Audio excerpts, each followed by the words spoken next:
Hi everyone, my name's Emma. I'm the B2B marketing manager at Code First Girls, and this is Represent. I'm delighted to be here with Usha Newland, who is the Chief Information Officer of Customer Care at Barclays. Usha, thanks so much for coming in. Thank you so much for having me. No worries at all. So what I'd like to know is if I joined Barclays, obviously massive organisation with numerous departments and lots of different divisions across different locations. If I joined as a software engineer or a data analyst, would I join as a software engineer or data analyst into customer care? Or would I join Barclays and then I would work within different divisions at different times? It can be both. So we do have early careers. We do have grads that come in and they go on a rotation. So they would start maybe with customer care, maybe go to another part of the organization as well. But we hire a lot of people, directly into our teams. And so if we have hired them directly, then they would be working on customer care. So, and also customer care is vast. I cover everything from the technology that's used in branches to contact centers. So imagine a customer calling up. So the colleagues that are responding to them on the phone, either using message, financial assistance. So I cover a range of things. And so customer care doesn't mean just one area. So people do have the opportunity to move around. That's great. A lot of flexibility. Let's go way back to the beginning. So can you tell me a little bit about how you grew up, and were you the kid that loved computers, or was tech talked about around the table at home very much? Well, no, tech was not talked about much around the table. What was probably talked about a lot was mathematics. So my father was a keen mathematician, even though he's an ecologist. And when I grew up, I actually wanted to be an architect, the one that sort of designs buildings, because I think it's a perfect combination of logical and creativity. So that's what I was going to do. But I also wanted a portable career. And it was actually my mother who suggested, because I really loved mathematics, that I do computer science at university. So, which is what I did. I did computer science, mathematics, and statistics at university. But that's how it really started.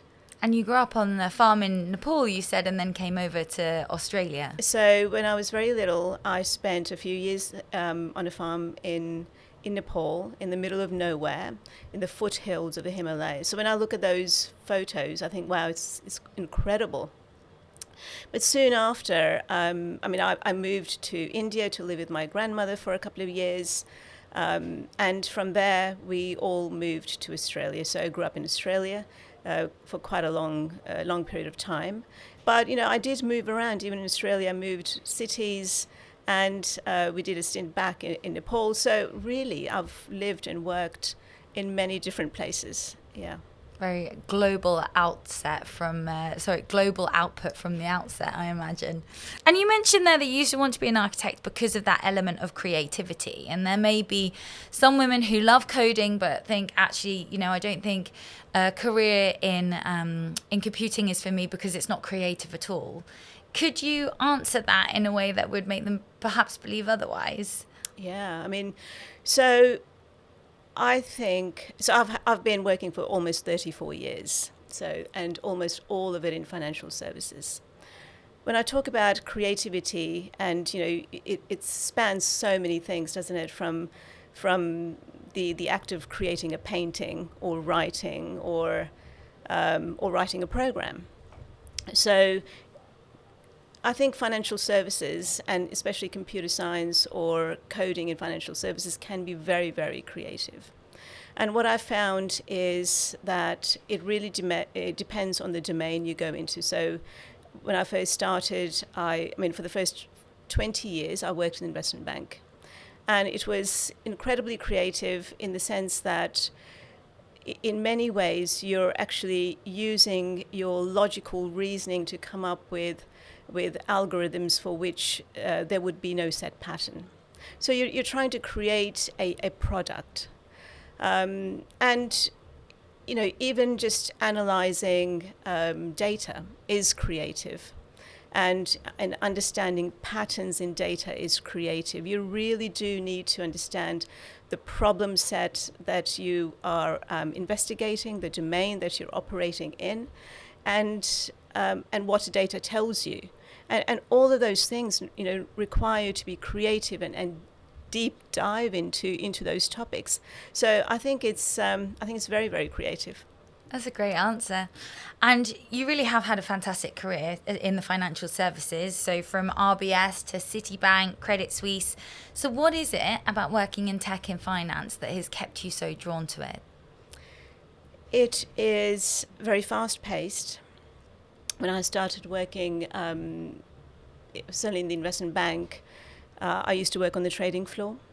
And, that was such a truly buzzing environment, very, very energetic. I think you really had to, some days were great, some days were not great. When the traders were making money, it was a great day. But I think what's kept me going in financial services is just the sheer variety of it. And I've done roles even within financial services across investment bank, group functions, so that's HR, risk, finance, treasury, retail bank, wealth. So it's a whole range of things that you can really get involved in. And I think the only thing that you need to take is a mindset of learning, because it is hard work, especially if you don't, haven't grown up in that sort of environment of banking or investment banking. I think you do need to understand it.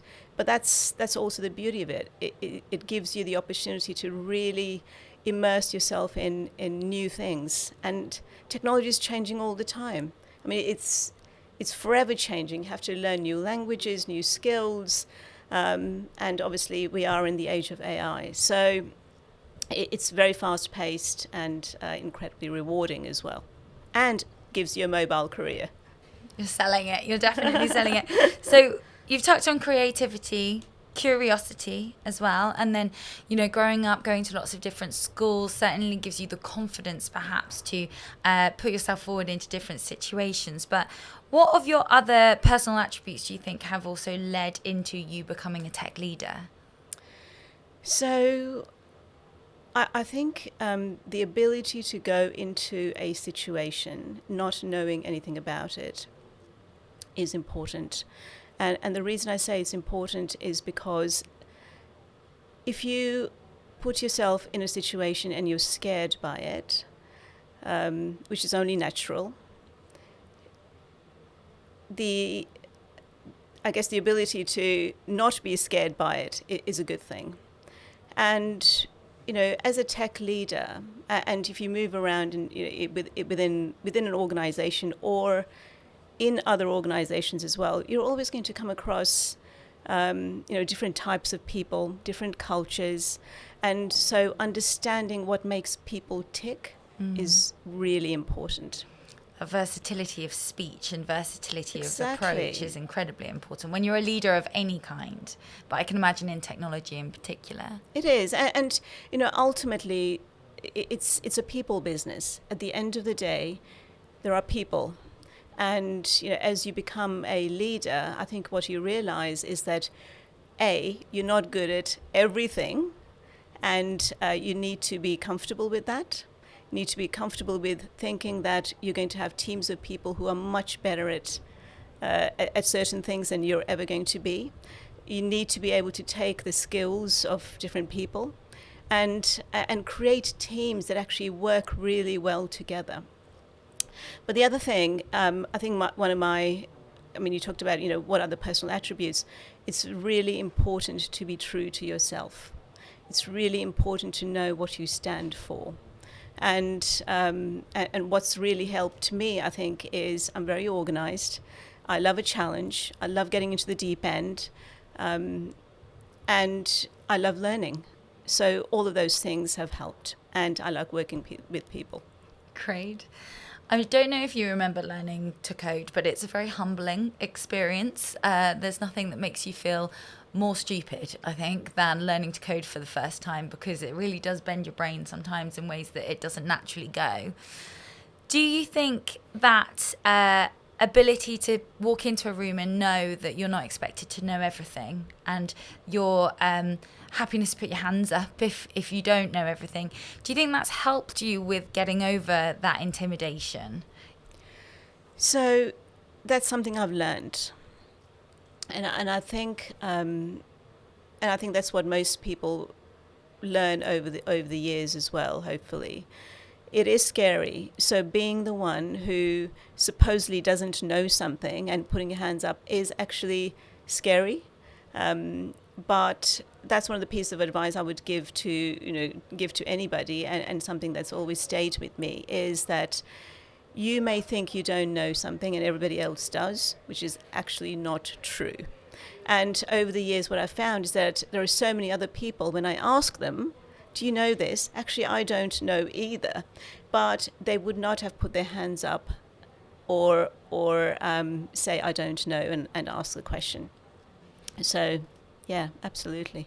You mentioned a bit of career advice that you've been given there, but is there a piece of career advice throughout your time kind of working your way up the ladder that's really stuck with you? I don't think there was ever a time when anybody sat down and said, right, these are the 3 things you must remember. I think it's always happened by going through different jobs and just learning from experience. I think the career advice that probably I've synthesized in my own sort of years is hard work pays off, and you might sometimes think that when somebody has an opinion, that it's the real thing. I think it's important to realize that opinions are just that. They are opinions, they're not facts. So being data-driven in your own decision-making is important. That's a great piece of advice. Thinking about being data-driven and data in general, let's talk a little bit about tech at Barclays and the things that you're excited to see come in, perhaps wary of as well as we look to the future. Data analytics and AI, obviously AI top subject for so many at the minute. Within customer service and customer care at Barclays, how are you starting to see AI disrupt or change the customer experience? Yeah. So, I mean, you talked about data and AI. So let's go through the data first. I mean, data is hugely important, and we use that across the board to understand where our systems may be faltering, where there may be blockers, and invisible blockers as well. I mean, ultimately, the ambition is to make sure that our customers get the best experience when they're using our technologies, or our colleagues who are servicing our customers have the right tools to serve our customers. So, by that, what I mean is that if we have the right information to help our colleagues, that's very important. And so data drives a lot of that. We also look at all what we call customer journeys. So the experiences that a customer has when dealing with a financial institution like ours, where we could make their experience much more seamless, smoother, much better. So information and data has a lot to do with that. We also look at how we can find out more about customers, and when we can glean more about what a customer is intending to do, who they are, we are able to provide that much more of a more personalized service. Mm-hmm. In terms of AI, now I think it's caught the imagination of everybody off late. So, and that would be the conversational AI and the generative AI. Mm-hmm.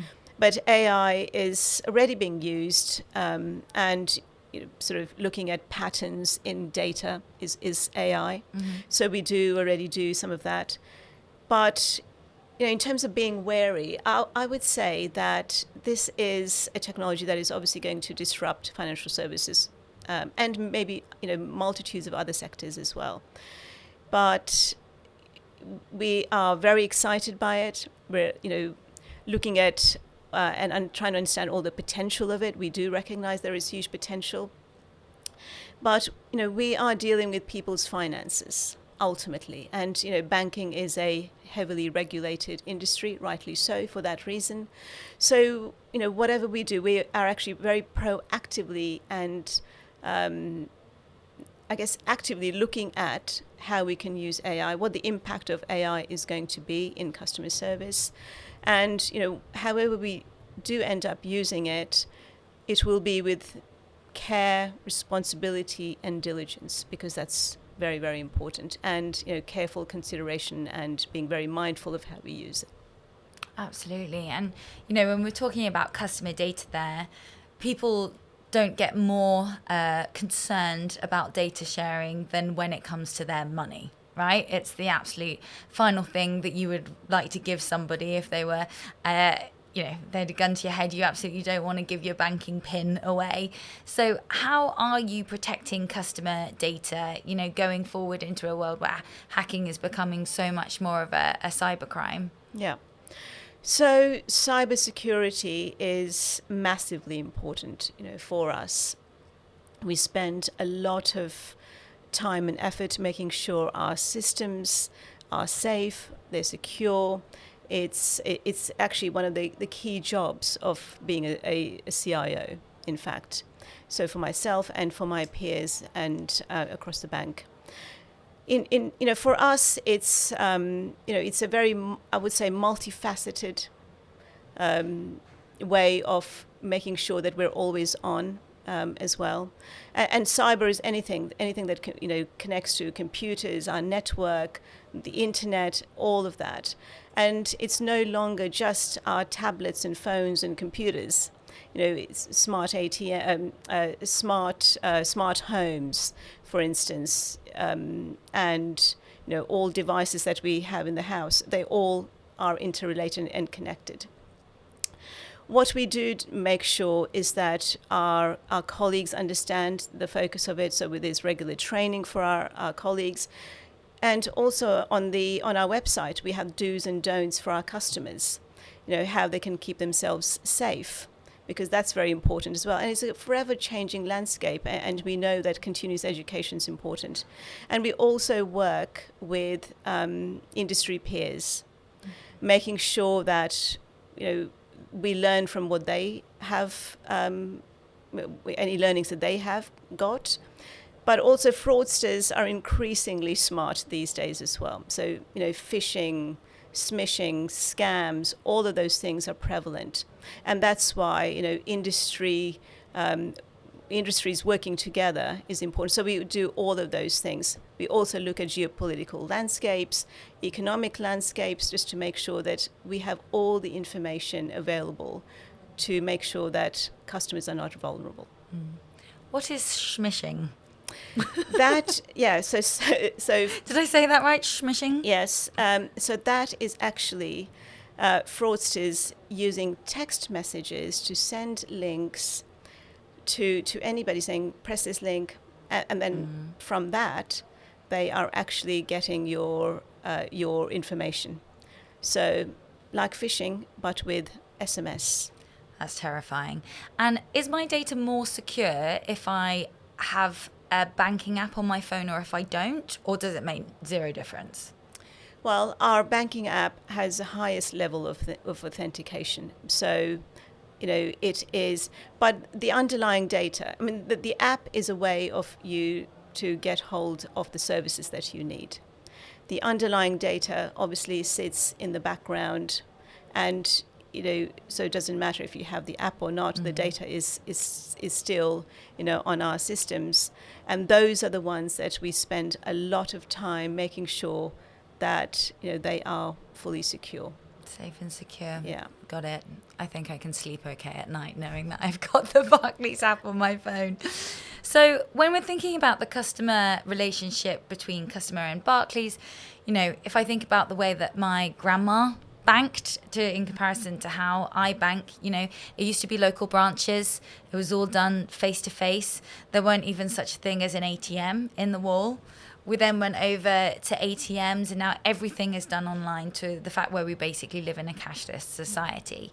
So if we're flashing forward another 50 years, what is banking going to look like to my children? Can you give me some kind of future prediction? And I've really put you on the spot with this because I really haven't asked you or prepped this question. Yeah, no, what is the banking of the future going to look like? Hands on heart, I don't know, exactly how it's going to change. I would suspect that there'll be more products and propositions out there which won't be just relating to a particular bank.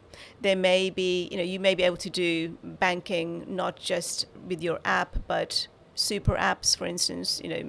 It could be through your fridge, or I think we already can do things on Internet of Things, Alexa, or anything else like that. So those are sort of even near term.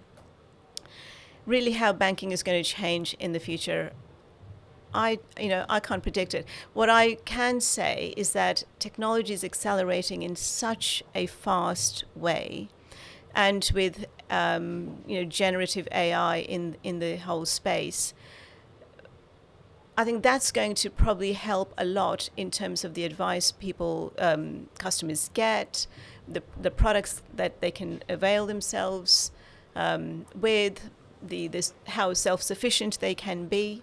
So the experiences will feel different. Mm-hmm. But also, I think with generative AI, there is so much innovation happening, not just on ChatGPT, but also other large language models and the peripheral technologies around it, that I'm sure that's going to have some sort of disruption within the banking sector. But in terms of, will we not need finances to actually go and buy something? I don't think so. I think we will always need the things that we've got, but instead of plastic, we may be doing it in a very different way. And do you have dedicated people that work within your tech teams that are always keeping an eye on future technologies and making sure that Barclays is always at the forefront of the competitive advantage when something like generative AI comes in? Is someone there thinking, how can this be used in the business and how can we use it to our advantage? Yes, we do. We have a whole team of people, not just within my team, but across Barclays as a whole. We've got big technology, what we call the CTO function, so the Chief Technology Office, and they are always horizon scanning to making sure that we understand what's coming up, what might be the disruptors, how they could be used in banking in the future, what makes sense. Should we be early adopters in something? Should we wait to see how the technology evolves? So people are doing that a lot, and we're also looking at what vendor products are changing, what skill sets are changing, because it's an evolving landscape, so not just for products, but also how we will need to train people up for the future. Well, that's it. And it's a really exciting time, of course, to be getting your first job in technology. But it's also a pretty scary time because you've seen the changes that have been brought on in a certain industry in the last 10 years.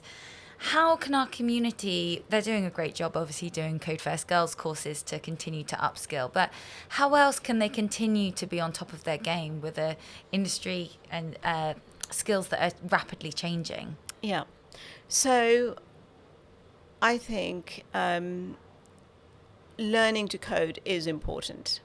And even though there are lots of tools out there that will help, I think learning the pure fundamentals is important. Languages, databases, networks, the interactions between programs, integration patterns, APIs, just learning all of those things is important. So in terms of learning the first job, I would say get the basics right. And also, when you come into an organization, for instance, like like a financial services organization, it's the application of technology that becomes then important. So understanding where you're going to use it, how you're going to use it, and be interested in the problem that you're trying to solve is also important, because we never do technology just for technology's sake. There's always an application to it, and being cognizant of that becomes really important in terms of landing the first job. But then after you've landed the job, it's keeping yourself current. So improving skills, learning from other people becomes really important as well. And I guess the technology world these days is so connected.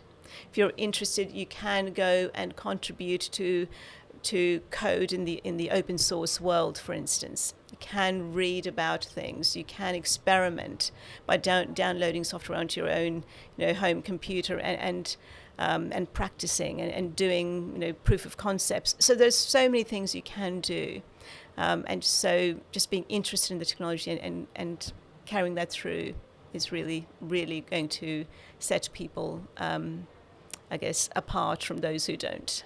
No, that's great advice. And that learning from other people, is that something that became very easily to you throughout your career, or is it something that you've had to learn to do, ask the right questions, get in the room, ask to mentor people or shadow people in certain areas that your knowledge might not be up to 100%? I think you have to. So learning from other people is really important. And I think, it's important to understand what different people bring.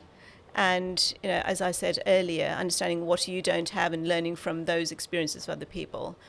But also, it's important because the way you may be thinking is the right way to do something may not be the best, most efficient way. So, that's why we do quite a lot of peer review of code. So somebody writes code, somebody peer reviews it to make sure that not only is it correct, but also could it be done in a better way. And that's why diversity of peer review is so important as well, getting diverse people within your technical teams, because ultimately you're wanting those different perspectives to see if things can be done different or better. Yeah. We don't have very much time left, unfortunately. So this is a question that we ask everyone. So if you had a chance to read a book again for the first time, what would that book be? So I did think about this long and hard because I love reading. But I think the book that I would like to read for the very first time again would be The Diary of Anne Frank. And, I was 12 years old, it was school holidays, and I was looking for something to read. And I was rummaging through my parents' bookshelves, and I came across it. And I had not known who Anne Frank was at that time. And I was mesmerized. I could not put the book down. There was this other girl from many years before, who was writing, and she was the same age as me, who was writing about her experiences. And, it gave me such a window to, I guess, one of the most harrowing parts of human history. So it made such an impression that I remember finishing the book, I think in one sitting. It's not a long book. But nonetheless, writing on the book, even though it's my father's book, writing on the book the date I read the book, which is quite bizarre when I think about it, but because it had such an impression on me. It's really interesting because throughout that book, it's a fantastic book. I'd love to read it again as well. I read it when I was about a similar age. And I think there's something about reading a girl's own experience when you're in those formative years, in the years that they were in, that really hits you a little bit different. Because I think at the age of 12, you're only just realizing that people have lived different lives to you. And so being transported back into such a harrowing time and a scary time for a 12-year-old girl really hit me too. But it's really interesting that the whole point of her diaries is that she's wanting to imprint into something permanent, the permanence of a diary entry. And then after you reading that book, you felt like you wanted to put down your own kind of timestamp. I think that's a really beautiful image. Yeah. And I think it's probably because the book meant so much Yes, yeah. Oh, Usha, thank you so much for joining us. Oh, actually, one question that we always finish off with. You've had such an amazing career. And like you mentioned, has crossed so many different cultures as well. But if you had one word of wisdom for your younger self, perhaps that 12-year-old Usha, what would you say? Wow, I'm not sure one word, but maybe a few words. Yeah, we'll give you several. That's fine. I would say, don't worry so much. It's going to be an adventure. Yes, it's always so often what the women sitting on this sofa say is, just don't worry, it's going to be okay, and it's going to be an adventure. That's great. Thank you so much. Thank you. You're welcome.